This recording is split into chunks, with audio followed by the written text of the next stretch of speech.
원래 시작을 했다고 보면 되고요.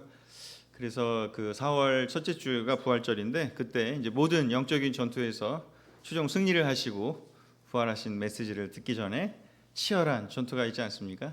그래서 그 전투들을 성경에 나온 여러 전투들을 좀 살펴보면서 우리가 또 부활절도 준비하면서 또 사순절도 준비하고 또 우리의 마음도 준비하는 시간 됐으면 좋겠습니다. 그래서 오늘은 좀 띄워주실까요? 네, 오늘은 예수님의 영적 전투에 대한 이야기를 오늘 해보도록 하겠습니다. 예수님의 영적 전투. 예수님께서 물론 많은 영적 전투를 하셨는데 그 예수님의 첫 번째 영적 전투가 나타난 장면을 같이 좀 살펴보려고 합니다.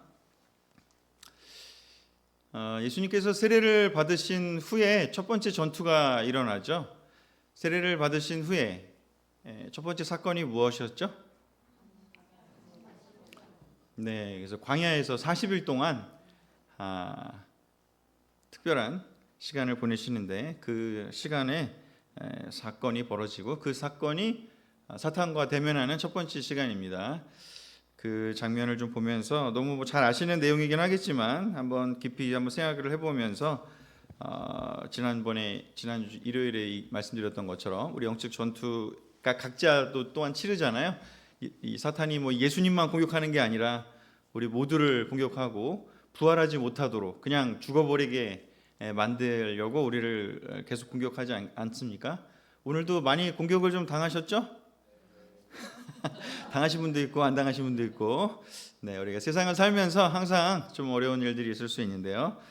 우리는 결국에는 승리하지만 우리 한국 국가대표 야구 선수들처럼 결국엔 승리한 것처럼 우리도 또한 승리할 거를 그 어려운 경우의 수를 뚫고 그 경기를 보면서 저는 9회에 그 도망을 갔습니다.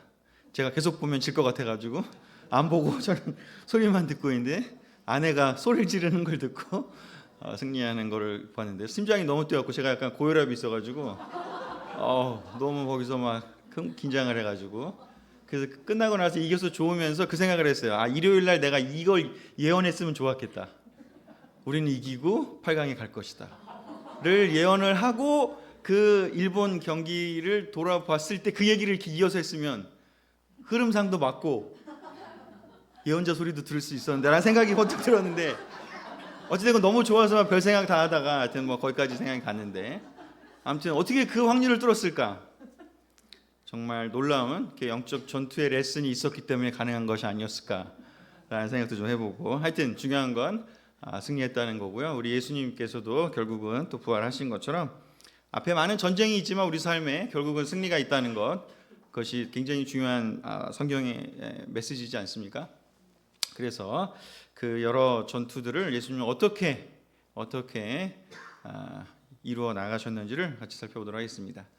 참 세례를 받고 나셔서 이 마태복음 또 마가복음 누가복음 세 개의 공관복음에는 이 장면을 이렇게 동일하게 맨 앞쪽에 세례를 받으시고 그 다음에 광야로 나가셔서 이런 전투를 치르시게 되는 장면을 보여주고 있는데 제가 전투라는 표현을 썼는데 성경은 시험이다라는 번역으로 했습니다.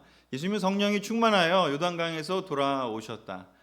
그리고 성령님의 인도로 광야에 나가 40일 동안 마귀에게 시험을 받으셨다. 사탄에게 시험을 받으셨다. 사탄과 전투를 치르셨다. 여러 가지로 생각해 볼 수 있을 것 같습니다.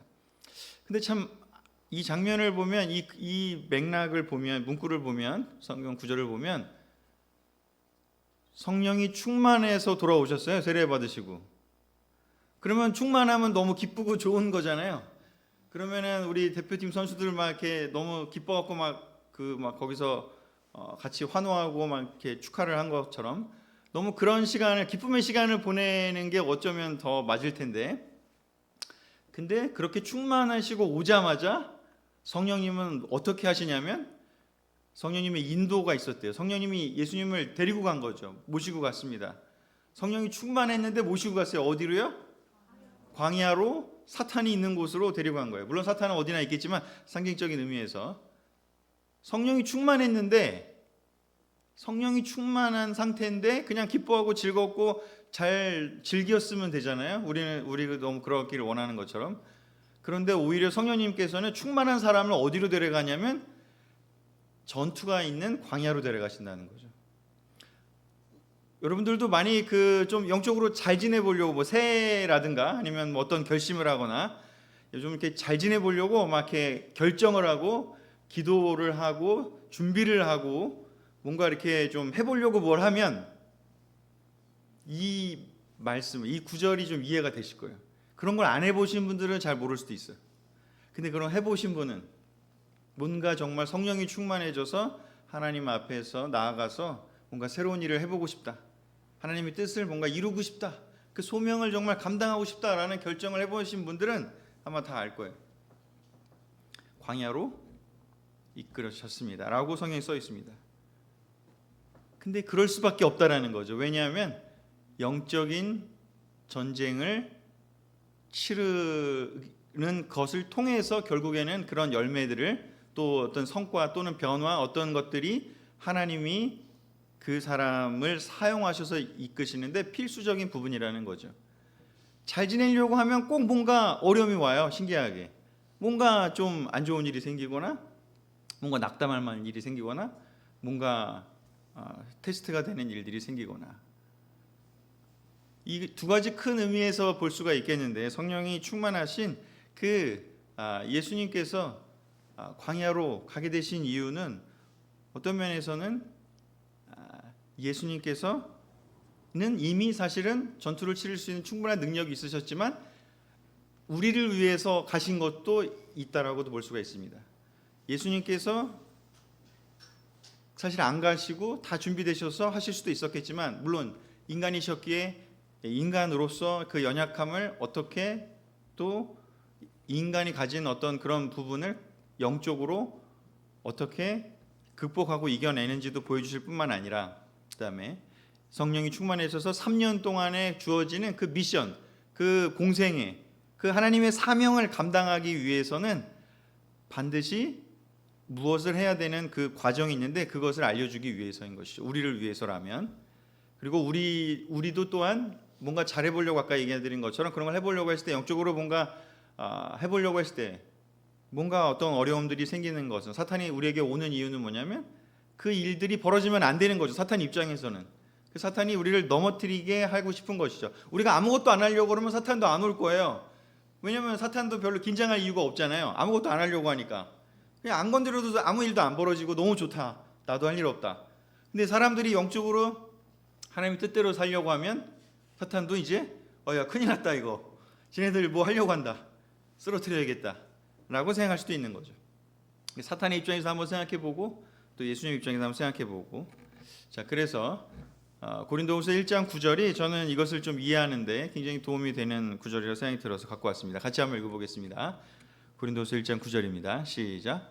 우리 마음에는 사형 선고를 받은 것 같은 느낌이 들었지만 이런 일이 일어난 것은 우리가 자기 자신을 의지하지 않고 죽은 사람을 살리시는 하나님을 의지하도록 하기 위한 것입니다. 아멘. 바울도 너무나 놀라운 예수님을 직접 환상 속에서 만나는 놀라운 체험을 하고 놀라운 일들을 많이 했는데 그냥 너무 잘 되면 좋았을 텐데 그렇지 않고 여기에 지금 뭐라고 얘기하냐면 바울이 자기의 그 여정을 얘기하면서 마치 사형 선고를 받은 느낌이 들 정도로 굉장히 어려운 일들을 많이 겪었대요. 영적 전투를 많이 치렀대요. 그냥 모든 일이 순조롭게 잘 되지 않았다는 거죠. 광야와 같은 시간을 겪었다는 겁니다. 달리 말하면. 근데 그 이유가 뭐라고요? 우리 자신을 의지하지 않고 하나님을 의지하도록 하기 위한 것을 깨달았대요. 내 힘으로가 아니라 이 싸움은 영적 전투는 하나님의 힘으로 해야 한다는 것을 제가 일요일날 알려드렸죠. 하나님의 힘으로 그리고 하나님의 전략으로 하나님이 알려주신 방법으로 해야 된다라는 게 성경의 끊임없는 강조점이라고요. 왜냐하면 그냥 내가 너무나 충만해갖고 막 기뻐서 그냥 말했을 때 잘 되면 내가 잘나갖고 내 성품이 훌륭해서 내 탤런트가 놀라워서 내가 뭔가 잘하기 때문에 그런 일들이 벌어질 것처럼 착각할 수 있다는 것이죠. 그래서 바울도 깨달은 거죠. 이런 어려움을 통해서 이것이 정말 하나님을 의지하도록 하기 위한 것이다. 그래서 예수님은 이미 하나님을 완벽하게 의지하실 수 있는 분이셨지만 왜 그곳에 가셨냐면 우리가 바로 이런 바울이 겪었던 것처럼 그런 것들을 우리가 어떻게 가질 수 있도록 우리에게 알려주시기 위해서 그 광야로 가셔서 거기서의 싸움을 보여주면서 이렇게 전투하는 거야 라는 것을 아주 세계의 그 사탄과의 세계의 대화를 통해서 아주 그냥 너무나 거기 안에 거의 모든 걸 다 담아놓은 것처럼 놀라운 어떤 그런 포인트를 우리에게 주셨습니다. 치열한 영적인 전투를 하는 곳 광야로 예수님은 나아가셨고요. 거기서 하나님을 의지하는 법을 내 힘으로 싸우는 것이 아니라 하나님의 힘으로 싸우는 것을 가르쳐 주시기 위해서 광야로 들어가셨습니다. 그리고 우리가 너무나 잘 아는 사탄을 만나게 돼 사탄이 요구하는 그 세 가지를 이제 어떻게 예수님이 해결하시는지를 보여주시게 됩니다. 그 첫 번째는요, 우리 한번 너무 잘 아는 거지만 한번 다 생각해 보면 좋을 것 같습니다.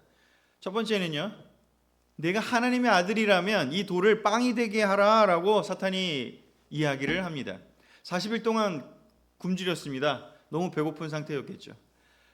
이 말을 우리의 버전으로 조금 바꾼다면 저는 이 밑에 적은 것처럼 하나님께서 주신 능력을 내가 하나님의 아들이라면 이라는 뜻이 뭐냐면 하나님의 아들이다, 하나님의 형상을 닮았다, 뭐 창세기의 뜻으로 하나님 형상을 닮았다, 그 다음에 신약에서 하나님의 아들이다, 뭐 이런 이야기들로 우리를 표현할 수 있다면, 즉 다른 말로 얘기하면 우리는 하나님께서 주신 능력을 가진 존재다라는 뜻이잖아요.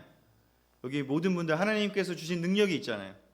그 능력을 가진 그런 사람이라면 이 돌을 빵이 되게 하라, 즉 너의 그 능력을 이 돌이 빵이 되게 하는 것에 사용해라 라고 얘기한다는 것이죠. 빵이 뭘까? 바로 생존을 의미하겠죠. 먹을거리요, 그렇죠? 배고픔, 나의 어떤 가장 기본적인 생존의 필요. 안 먹고 살 수는 없잖아요. 다이어트를 하기 위해서 안 먹을 때는 있겠지만, 그렇지만 살기 위해서는 먹어야 되죠. 빵으로 대표되는 우리 생존에 필요한 많은 것들이 있습니다. 그죠? 빵 없이 우리가 살 수 없는 그런 존재이기도 한 것이죠. 하지만 사탄은 그 능력을요, 네가 하나님의 아들이라면, 성령이 충만했다면 너는 그냥 그 능력, 하나님한테 그것을 받았으면 그냥 그 빵이 되게 하는 거에만 신경 쓰면서 살아라는 거예요. 다른 건 하지 마. 그냥 돌을 빵이 되게 하는 거에만 집중하고 살아 라고 얘기를 하는 것이죠. 거기에 신경 쓰면 다른 건 할 수 없잖아요. 그렇지 않습니까? 뭔가 이 기본적인 욕구, 안전하다는 그 어떤 필요가 채워져야 되잖아요. 생존이 위협받는다면, 배고프다, 이게 죽을 것 같다, 뭔가 불안하다, 그런 일들이 생긴다면 거기에만 포커스하면요, 다른 일을 할 수 없습니다. 예수님도 그 다른 일들을 하셔야 됐는데 그 빵이 되게 하는 것이에요. 그래서 그런 부분을 해결해야 하는 것도 물론 필요하겠죠. 그래서 우리 열심히 회사도 다니고 일도 하고 돈도 벌고 많은 거를 하지만 저기에 보인 것처럼 그것만을 위해 사용하라는 개념이 여기에 있다고 볼 수가 있겠습니다. 그래서 예수님은 그것을 이렇게 첫 번째 합을 이렇게 이야기를 하시는 것이죠. 마태복음 4장 4절이요. 같이 한번 읽겠습니다. 시작. 그러나 예수님은 마귀에게 이렇게 말씀하셨다. 성경에는 사람이 빵으로만 살 것이 아니라 하나님의 모든 말씀으로 살아야 한다 하고 쓰여 있다. 아멘. 그래서 예수님은 그 얘기를 듣고 사탄한테 얘기했습니다. 그래, 빵이 필요한 거 맞아. 그리고 나 40일 동안 금식했어. 그리고 이제 금식 끝나고 광야에서 나가서 다시 빵도 먹을 거고 체력도 회복할 거고 이제 내 공생애를 본격적으로 할 거야. 내 미션을 본격적으로 수행할 거야. 사람들을 사랑하고 구원하는 일들을 그 일을 할 거야. 빵 필요해 라고 얘기를 했어요. 하지만 사탄이 너가 한 그 말에는 내가 그대로 대응하지는 않겠다. 그 말을 그대로 듣지는 않겠다. 그게 뭔지, 내가 빵에만 집중해서 사는 삶을 사는 건 안 된다. 나는 영적인 전투를 할 거고 빵을 얻기 위한 전투에만 매몰되지는 않을 것이다. 즉 빵을 넘어서서 하나님이 그 빵을 다 주실 것이고, 그 이야기들을 성경에 또 많이 써놨잖아요. 그리고 우리가 열심히 하면 얼마든지 빵을 얻을 수 있잖아요. 더 얻으려고 욕심부리지만 않는다면 빵은 사실 문제가 되지 않습니다. 근데 중요한 건 뭐냐면 사탄은 우리가 이 하나님 말씀을 잊어버리게, 하나님 말씀을 보지 않게 하고 싶은 거죠. 빵에만 집중하게 하고 싶은 거죠. 우리의 그 생존에 필요한 욕구들, 우리의 욕심에 필요한 그 욕구들만을 채우기를 요청을 했습니다. 거기에 거부하셨습니다. 나는 빵으로만이 아니고 하나님의 모든 말씀으로 살 거라고요. 하나님의 말씀으로 산다는 것이요, 굉장히 많은 의미가 담겨져 있죠. 근데 저는 하나님의 말씀이 담겨져 있다, 하나님의 말씀으로 산다는 것이요, 하나님 말씀이 결국은 얘기하는 건 뭐예요? 하나님을 사랑하고 이웃을 사랑하는 걸로 요약이 되잖아요. 결국은 뭐예요? 나는 하나님을 사랑하고 이웃을 사랑하는 일을 하면서 살 것이다. 하나님의 가르침을 기반으로 이런 이야기를 하신 것이죠. 빵에만 집중하면요, 내 필요에만 집중하면요, 하나님을 사랑하는 것 그리고 또는 다른 사람들을 사랑하는 것을 못하게 막는 가장 첫 번째 사탄의 전략입니다. 근데 그 전략에 우리가 넘어가는 그 이유는 뭐냐면 두려움과 불안 때문이죠. 그것이 빵이 없어질까 봐도 두렵고, 빵이 적을까 봐도 두렵고, 제 빵이 다른 사람 빵이 더 커 보여서도 문제일 거고, 여러 가지 어떤 문제들이 거기에 사탄이 사용하는 첫 번째 전략이자 도구가 바로 빵으로 대표되는 바로 그런 생존의 문제인 것이죠. 근데 정말 그것은 하나님이 다 채워줄 거라고 얘기를 했습니다. 지난번 일요일에도 얘기한 것처럼 덤이 앞에 오면 안 된다, 순서가 바뀌면 안 된다라는 것이죠. 하나님의 모든 말씀으로 나는 살겠다라는 그 결정이, 하나님의 말씀이 가르치는 그 삶을 살아내겠다는 그 결심이 제일 첫 번째 이어야 한다는 것을 예수님은 우리에게 이 전투에서 가장 첫 번째다라는 것을 보여주셨습니다. 아멘. 두 번째는 뭘 얘기하는지요? 그리고 내가 하나님의 아들이라면, 똑같이 얘기를 합니다. 네가 하나님의 아들이라면, 너가 정말 하나님을 닮은 그 존재라면, 그리고 하나님이 그렇게 사랑하는 존재라면, 하나님의 자녀라면 뛰어내려봐. 하나님께서 천사를 보내셔서 너를 너무 사랑하시니까 너를 바쳐줄 거야. 너 안 죽게, 안 다치게 거기서 바칠 거야 라고, 심지어 이제는 시편을, 성경을 사용해서 하나님의 성품을, 이제 정확한 어떤 그 성품을 활용해서 오히려 이제 이야기를 합니다. 이 말을 좀 우리가 이해할 수 있는 말로, 뛰어내려 보아라를 우리가 좀 이해할 수 있는 말로 좀 바꾼다면 어떤 말씀일까요? 바로 이거죠. 하나님께서 너를 정말 사랑하시는지 시험해봐. 하나님 정말 너 사랑하는지 시험해봐. 하나님의 정말 너를 사랑하는지 시험해봐. 제가 지난번에 보여드린 것처럼 사람의 정말 큰 필요가 두려움과 불안 말고, 두 번째가 관계에서의 필요라고 말씀을 드렸죠. 하나님이 너를 정말 사랑하는지를 시험해 보라고요. 자꾸 우리의 그 하나님이 너를 사랑하는지, 그 하나님과 우리의 관계를 자꾸 테스트해 보라고 사탄은 요청합니다. 거기에 자꾸 포커스하라는 거예요. 관계를 불안하게 만드는 거죠. 안정감이 없게 만드는 거예요. 우리 심리적으로 또 영적으로 우리를 불안하게 만드는 거죠. 깊은 관계가 없게, 외롭게, 고립되게, 불안정하게. 너는 사랑받지 못하는 존재야. 너는 아무도 너를 안 구해줄 거야. 너는 혼자야. 라고 계속해서 이야기를 하는 것이죠. 그래서 거기에 대한 끊임없는 관계 속에서 인정받고 싶고, 관계 속에서 편안함을 느낄 수 있는 그 관계가 내가 없는 것처럼 느끼게 만들고, 그것을 계속해서 갈구하게 만드는 거죠. 거기에 대해서 예수님은 이렇게 이야기를 하셨습니다. 4장 6절 두 번째 구절 그리고 7절 읽겠습니다. 같이 읽겠습니다. 시작. 성경에는 하나님이 천사들에게 명령하여 손으로 너를 붙들어서 내 발이 돌에 부딪히지 않게 하실 것이다 라고 쓰여 있다. 그래서 예수님은 마귀에게 성경에는 주 너의 하나님을 시험하지 말라는 말씀도 기록되어 있다 라고 대답하였다. 아멘. 예수님이 그래서 얘기했습니다. 성경에는 주 너의 하나님을 시험하지 말라. 이게 뭐예요? 하나님을 의심하지 말라. 그냥 단순한 걸 넘어서서요, 하나님이 너를 사랑하는 거는 변함이 없어, 확실해 라고 얘기를 하는 겁니다. 너는 관계에서 안전해 라고 얘기를 하는 겁니다. 너는 정말 사랑을 이미 충분히 하나님의 은혜로 태어난 존재이고, 이미 존재 자체가 시작부터 너는 하나님한테 테스트를 할 아무 이유가 없는, 그냥 완벽하게 사랑받는 존재야 라는 것이죠. 누군가의 사랑을 갈구하거나 막 이렇게 구걸할 필요가 없는 존재라는 거예요. 그냥 하나님께서 너를 완전히 사랑하시고 돌보시고 아끼시고 계시는 그런 소중한 존재라는 것이죠. 그러니 그 관계 속에서 어떤 것이든 의심하지 말고 테스트하지 말라는 것이죠. 관계에서 이렇게 불안한 사람들은요, 다른 사람 사랑할 수 없습니다. 그렇지 않습니까? 부부가 좋은 관계를 맺을 필요가 있는데 계속해서 자기야 나 사랑해? 자기야 나 사랑해? 사랑하면 증명해야지. 사랑하면 이거 해줘야지. 사랑하면 저거 해줘야지. 이거 안 해주니까 안 사랑하는 것 같아. 저거 안 해주니까 안 사랑하는 것 같아. 계속 그러면 얼마나 피곤하겠습니까?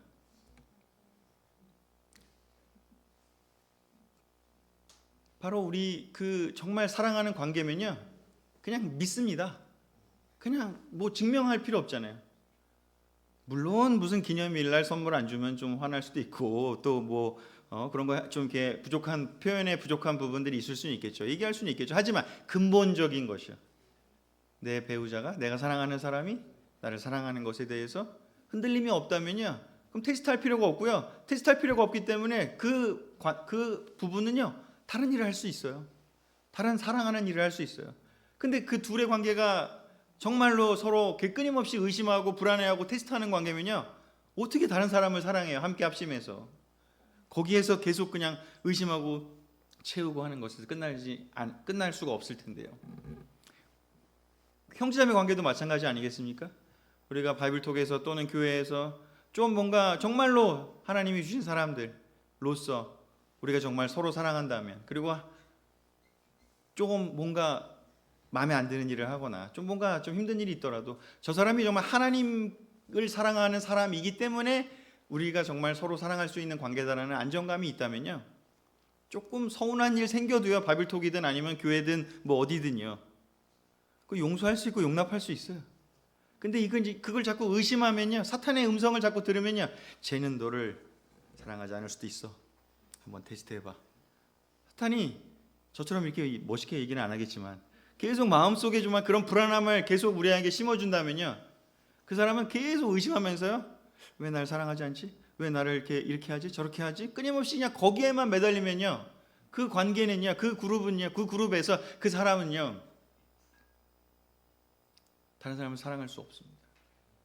정말 하나님 말씀대로 살 수 없어요. 하나님을 사랑하고 이웃을 사랑하는 게 하나님 말씀이잖아요. 근데 그걸 할 수가 없다는 거죠. 끊임없이 관계에서 확인하고 싶고 확인받고 싶고 자기 자신이 사랑받는 존재인지를 계속해서 궁금해할 테니까요. 그래서 정말 사탄이 정말 이 현대인들에게는 많은 것들이 지금 연구가 되고 공부가 돼서 이런 얘기들을 할 수 있겠지만, 정말 너무 놀랍게 그냥 너 떨어져 봐, 하나님이 너 붙잡아 줄 거야, 이 놀라운 그 당시의 표현으로요, 모든 세대에 아우르는 놀라운 진리를 이야기했어요. 너의 안정감을 어디서 찾으라고요? 하나님에게 찾으라고요. 하나님을 의심하지 말라고요. 하나님이 사랑하는 걸 의심하지 말라고요.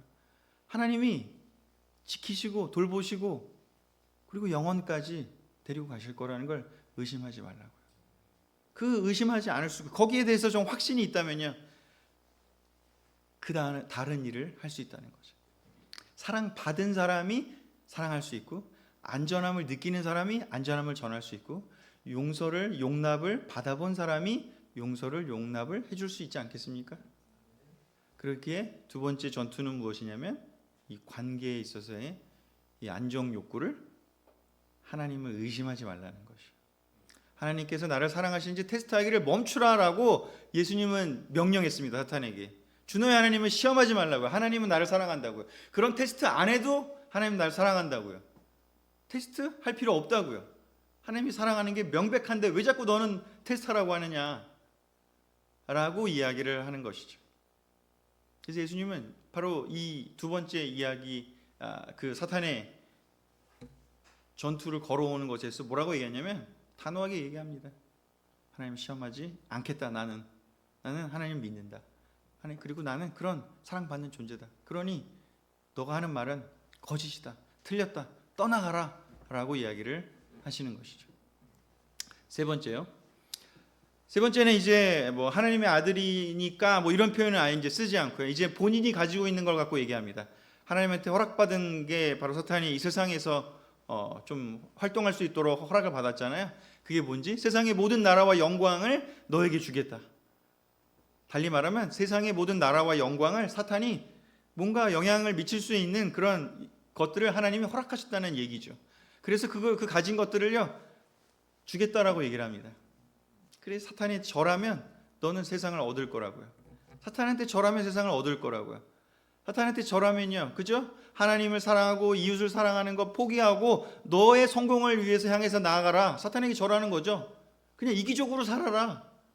너 입신양명하고 너 돈 잘 벌어서 그냥 네가 원하는 대로 쓰고 먹고 네 마음대로 해라. 남 돌보고 사랑하고 베푸는 거 전혀 신경 쓰지 말고 그냥 너만을 위해 살아. 사탄에게 절하는 게 그거 아니겠습니까? 그러면 너는 세상을 얻을 것이다. 그 세상이 주는 그 기쁨을, 나를 위해서 쓰는 그 삶을 그냥 즐기게 될 거라는 걸 얘기를 하는 거죠. 세상을 얻은 것처럼 착각하게 만드는 사탄의 전략이죠. 그렇게 했을 때 예수님이 마지막으로 또 말씀을 하십니다. 4장 10절에 예수님이 얘기하십니다. 사탄아 썩 물러가거라. 성경에는 주 너의 하나님을 경배하고 그분만을 섬겨라 라고 쓰여 있다. 세상적인 것으로 유혹하는 사탄을 따라갈 것인가 라는 것이 세 번째 유혹이었습니다. 사탄의 전투였습니다. 그가 걸어온 어퍼컷, 라이트 훅, 잽, 어찌됐건 그것에 맞을지 안 맞을지를 결정하라는 것이죠. 예수님은 단호하게 얘기하셨습니다. 사탄아 썩 물러가라고요. 너가 가진 그 권력은, 너가 지금 얘기하는 세상은 하나님이 너에게 일시적으로 준 거지 그거 원래 다 하나님 것이고 그리고 그게 전부가 아니라고. 사람이 기껏해야 80년 100년 사는 존재다. 근데 이 세상이 자기가 거기서 얻는 그 것들이 영원할 것이라고 너는 지금 속이고 있고 그 거짓을 얘기하는 거라고요. 썩 물러가라고요. 성경에 뭐라고 하지? 이 세상의 주인이신 참된 창조주이시자 심판주이시자 구원자이신 너의 하나님을 경배하고 그분만을 섬겨라. 다른 것들은 섬길 대상이 아니라 누리고 즐기고 다스릴 대상일 뿐이다 라고 이야기를 하는 것이죠. 창세기도 얘기했습니다. 하나님이 사람을 창조하시고요, 이 모든 것들은 너가 다스리고 누리고 돌보고 가꿀 대상으로 주었다라고 얘기를 했습니다. 그런데 뭐라고 그래요? 여기는 너에게 주겠다고요. 하나님이 소유하라고 주신 것이 아니고요, 우리는 청지기로서 이 세상에서 있는 우리가에게 주어진 것들을 통해서요 돌보고 가꾸고 그렇게 살아가라고 이 세상을 주셨는데, 사탄은요 이걸 너에게 주겠다고 얘기해요. 사람들이 그래서 자꾸 가지려고 하잖아요. 명예를 가지려고 하고 돈을 가지려고 하고 뭔가를 자꾸 가지려고 해요. 어차피 다 가지고 죽을 수도 없는데 갈 때는 다 내려놓고 가지 않겠습니까? 근데 마치 그런 것처럼. 그래서 얘기하면 세 번째 전투에서 예수님은 단호하게 가장 놀라운 진리를 이야기하는 거죠. 난 너에게 속지 않아. 썩 물러가라고. 너는 경배의 대상이 아니야. 너는 하나님을 경배하고 그분을 섬겨야 되는 것에 방해하고 유혹하는 존재일 뿐이야. 나는 그렇게 하지 않을 거야 라고 단호하게 대답을 하시게 되셨습니다. 이 세 가지 카테고리에서 아까 제가 일요일 날 보여드렸던 사탄의 유혹의 카테고리들이 한번 떠올리시면 다시 한번 나오겠지만 이 카테고리에서 벗어날 수가 없습니다. 그래서 결국은 사탄의 세 가지 유혹의 중심에는 무엇이 있는지요? 첫 번째는요, 생존이요. 먹고 사는 문제에서 두려움, 불안이요. 첫 번째 두려움, 불안이요. 먹고 사는 문제 두려움, 불안. 궁극적으로는 두려움, 불안이겠죠. 근데 그게 대부분 어디서 오냐면 먹고 사는 문제에서요. 사실은 먹고 사는 건 재원은 충분하거든요. 근데 좀 더 잘 먹고 더 잘 입고 더 좋은 데서 자고 싶고 더 좋은 환경을 속에서 살고 싶으니까 되는 건데, 사실은 먹고 사는 문제는 큰 걱정이 될 필요가 없습니다. 누구든지 성실하게 열심히만 살면요 먹고 사는 문제가 뭐가 문제가 되겠습니까? 그렇지 않습니까? 우리 결혼할 때 제 아내도 처음에 진짜 방 2칸에서 시작을 했는데 13평인가? 근데 그때 너무 행복했던 것 같아요. 둘이지만 그게 뭐 둘에 13평이면 큰가요? 아무튼 그때 너무 그냥 그 좁은 방인데도요 사람들 맨날 초대하고요, 창피한지도 모르고 막 초대하고요, 거기 진짜 꽉꽉 차가지고 그 앉아서 예배드렸던 기억도 나요. 다 너무 저희들은 너무 기뻐갖고 막 초대해서 했는데, 근데 정말 그때 기뻤던 것 같아요. 그렇지 않습니까? 근데 지금 집이 커지고 넓어지고 더 좋고 뭐더 많은 게 있는데요, 그만큼 초대하나? 왠지 더 초라해 보이고 더 초대하기 더 어려워지고 더 베풀기 더 어려워지는 것 같습니다. 왜냐하면 두려움 불안 때문에요. 사실은 그렇지 않은데 빵의 문제예요. 생존의 문제예요. 두 번째요, 두려움과 불안이요, 관계에서의 욕구에 있어서의 문제예요. 두려움과 불안이 첫 번째는 생존, 두 번째는 관계에서요. 사랑하나? 저 사람이 나 사랑하나? 저 사람이 나 인정하나? 저 사람이 나 존중하나? 끊임없이 거기에 얽매여 버리면요, 테스트하게 돼요, 자꾸. 그래서 그 부분에 있어서 테스트하지 말라고 예수님은 단호하게 얘기하십니다. 테스트하지 마라. 하나님이 너를 사랑하신다. 그리고 하나님이 사랑하는 사람들이 너를 사랑할 것이다. 그 사람이 설령 조금 이상하게 행동해도 하나님을 사랑하면 궁극적으로 그 사람은 너를 사랑하게 돼 있어 라는 그 안정감 속에서 자신 있게 테스트하지 말고 외부로, 관점을 바깥으로 돌릴 수 있게 되라는 얘기죠. 마지막에요, 세상적인 욕심이요. 세상 다 줄게, 가져. 아니요, 가지는 게 아니라요, 여긴 돌보고 가꾸고 우리가 그냥 사는 동안 그냥 잘 활용하고 잘 섬기다가 우리가 가는 거잖아요. 근데 자꾸 가지라고요, 소유하라고요. 셀피시 앰비션이요, 이기적인 야망을 자꾸 불어넣습니다, 사탄이. 나한테 저라면 내가 줄게. 사실 줄 수도 없는 걸 사실 속이잖아요. 그래서 이 세 가지의 이야기를 여기서 해주고 있습니다. 너무 놀랍지 않습니까? 이 짧은 스토리로 이 놀라운, 정말 논문으로 치면 막 한 500페이지, 1000페이지 나와야 될 이야기를요, 정말 이 짧은 이야기로 성경은 표현해요. 그게 성경의 놀라움 아니겠습니까? 창세기의 그 짧은 이야기로 인간이 어떻게 하나님과 분리됐는지를 얘기하고요, 왜 예수님이 필요한지, 하나님이 필요한지를 얘기했고요. 이 짧은 이야기요, 진짜 한 장도 안 되는 이 짧은 이야기로 정말 우리의 영적 싸움의 본질이 무엇인지를 너무 잘 보여주고 계세요. 예수님이 그걸 다 이겨내셨고 이길 전략도 이미 여기서 보여주신 거죠. 우리가 귀담아서 우리가 이해할 수 있는 언어로 우리가 잘 들여다볼 수만 있다면요, 성경을 그렇게 잘 읽어낼 수만 있다면요, 우리는 해답을 이미 가지고 있습니다. 여러분 다 있으시잖아요. 성경 없으신 분 없잖아요. 해답이 있습니다. 근데 우리는 안 보고요, 그냥 계속 내 힘으로 하려다 보니 어려움에 부딪히게 되는 것이죠. 사탄이 무엇을 막으려고 그렇게 애를 썼나요? 결국에는 무엇이냐면요, 이 아까 제가 처음에 보여드렸던 이 힌트요, 광야로 나가시기 전에 세례받았는데, 세례받을 때 하나님이 뭐라고 얘기하는지, 하늘에서 이 사람은 내가 사랑하고 기뻐하는 내 아들이다, 이 얘기를 하신 거죠. 세례받았다는 건 그거죠. 예수님과 연합했다는 거고요, 하나가 됐다는 거잖아요. 이제 하나님과 완벽하게 결합이 된 거죠. 결혼한 거죠. 그렇기 때문에 사탄이 막으려고 하는 거 뭐냐, 그거를 분리시켜서 예수님하고 너 이혼해, 예수님 의심해 라고 하고 또 계속 불안하게 만들면서 궁극적으로는 어떤 것이요? 다른 사람을 사랑하는 일을 하지 못하게, 하나님을 사랑하고 이웃을 사랑하는 일을 하지 못하게 해요. 교회가 움츠리기를 사탄은 원합니다. 사람들을 사랑하는 일을 하기를 멈추기를 원합니다. 끊임없이 너 자신에게만 집중해, 너에게 집중해, 너에게. 그게 생존의 문제든 관계의 문제든 감정의 문제든 욕심의 문제든 계속해서 사탄은 너에게 집중해 라고 얘기를 하는 것이죠. 왜냐하면 그래야 사랑하는 일을 멈출 테니까. 성경의 하나님의 말씀의 목적은요, 하나님을 사랑하고 그 하나님을 사랑하는 힘으로 나를 사랑하고 그리고 이웃을 사랑하는 거라고 얘기하시잖아요. 사랑하기 위한 힘을 사탄은 계속 빼고 싶어 합니다.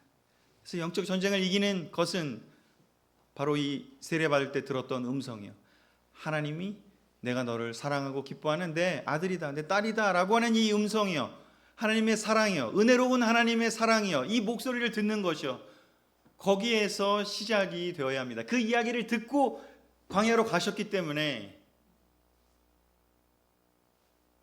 예수님은 우리에게 보여주시는 겁니다. 이 이야기를 통해서. 예수님 사실 이 이야기를 보여주지 않아도 영적 싸움을 잘 하셨겠죠. 근데 왜 이 이야기를 우리에게 들려주시도록 기록을 남기셨을까? 우리한테 필요하기 때문에. 우리가 은혜로운 하나님의 사랑을, 그 의심할 필요가 없는 은혜로운 하나님의 사랑을 우리가 잘, 이 목소리를, 예수님에게 들려줬던 이 목소리는 예수님한테만 들려준 게 아니라 세례받은 모든 사람에게 들려준 이야기입니다. 너는 내가 사랑하고 기뻐하는 내 아들이다, 딸이다. 내가 너와 함께한다. 그 이야기를요. 그래서 그 은혜로운 하나님의 사랑을 믿음으로 받아들인 사람은요, 비로소 자기 자신을 넘어서 이웃을 사랑하는 삶을 살 수 있게 되는 것이죠. 이 광야에서 나와서 예수님이 하신 일이 뭐예요? 돌아다니면서 사람들을 사랑한 거예요. 고쳐주기도 하고 먹여주기도 하고 돌봐주기도 하고 얘기 상담도 해주고, 그리고 또 가장 중요한 거 말씀을 전해주셨죠. 하나님 관계가 회복되도록 도와주셨죠. 가장 중요한 것들을 결국은 사람들에게 계속해서 전해주는 것이에요. 그게 사랑하는 거잖아요. 그 삶을 사셨고 궁극적으로는 십자가를 통해서 사람들이 스스로 해결할 수 없는 그 문제, 그걸 해결해 주셨잖아요. 그래서 우리는 예수님처럼 우리가 그 문제를 해결할 수는 없지만 해결해 주신 그 예수님을 사람들한테 알려주고 전해주고 나눠줄 수는 있잖아요. 그 일을 우리가 계속 하려면요, 우리는 사탄의 음성에 넘어가면 안 되고 예수님이 물리치신 방법대로, 이 전략대로 우리도 싸워야 합니다. 말씀을 마치겠습니다. 아멘. 기도하겠습니다. 위대하고 놀라우신 하나님, 당신이 우리를 창조하실 때 너무 기뻐하셨고, 오늘 스바냐 3장 17절처럼 즐거이 노래를 부르며 기뻐하시고 세례받을 때 예수님에게 하신 그 말씀을 구약 스바냐에서도 기록하셨고 성경 곳곳에 기록해 두시고